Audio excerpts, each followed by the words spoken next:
Hello, ladies and gentlemen. We have here today Two-Face. Two-Face was once known as Harvey Dent. Harvey Dent's childhood consisted of hardship.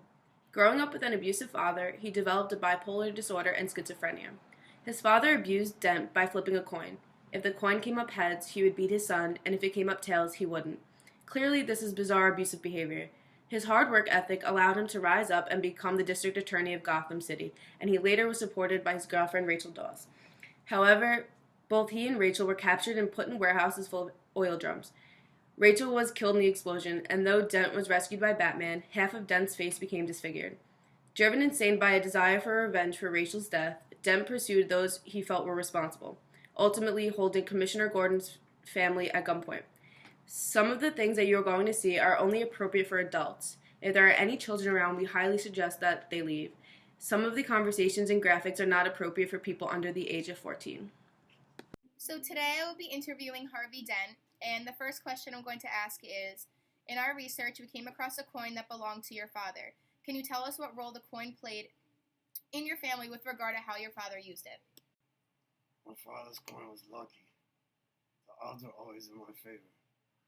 Both sides of my father's lucky coin was heads.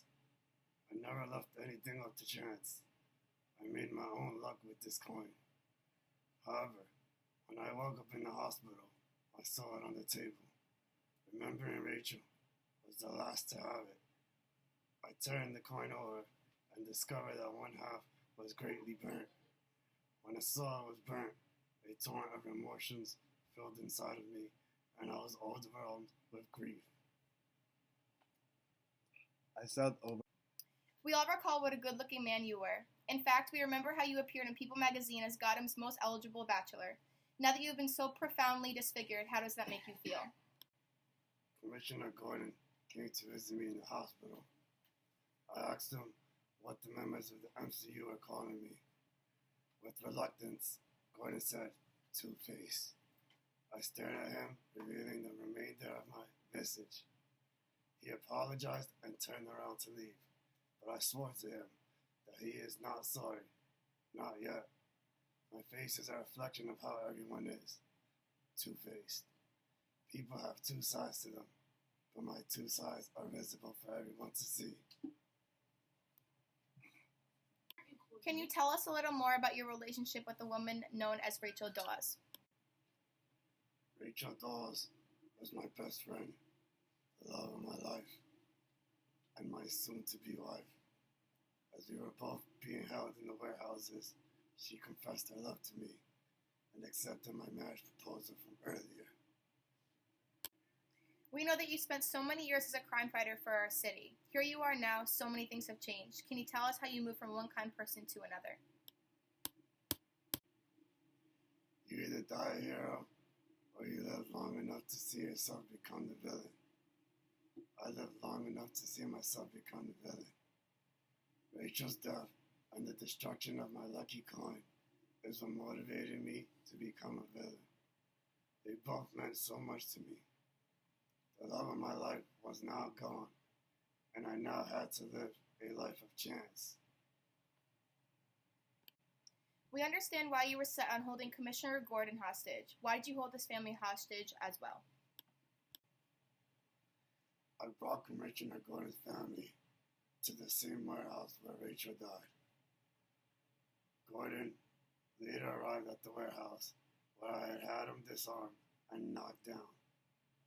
As he pleaded for me to release his family, I took his son out of his mother's arms and prepared to judge him. I believe that in taking who Gordon loves is equal to the loss of Rachel. Can you tell us more about the turn of events when you were captured in the warehouse full of oil drums? I was captured by Word's men and woke up in a warehouse with oil drums. On the opposite end of a rickety landline phone, I heard Rachel scream. She was also captured by Maroney's men. I tried to reassure her as I was struggling to set myself free.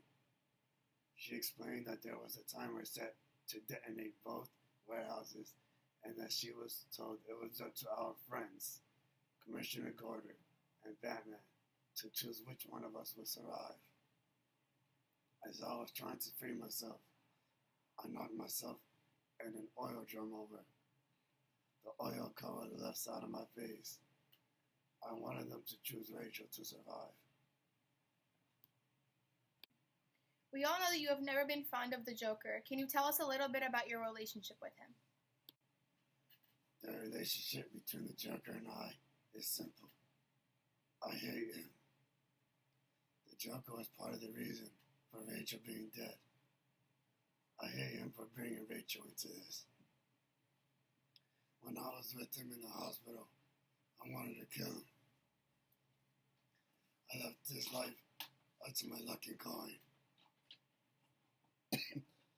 It seems to us that when you let the Joker live, you were in fact recreating the scene with your father and the coin.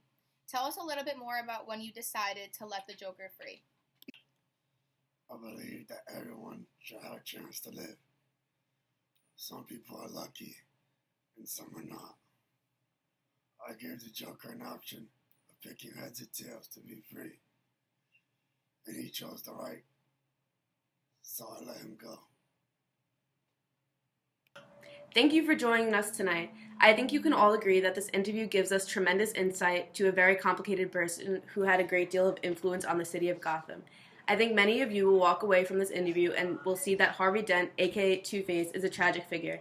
He carried around with him two personalities in one person. Do we praise him or punish him? Do we admire him or look down on him? Perhaps only time and distance will give us the full understanding. As Harvey Dent himself would say, you either die a hero or you live long enough to see yourself become the villain. We hope you will join us again for our next interview with a major figure who has influenced Gotham City.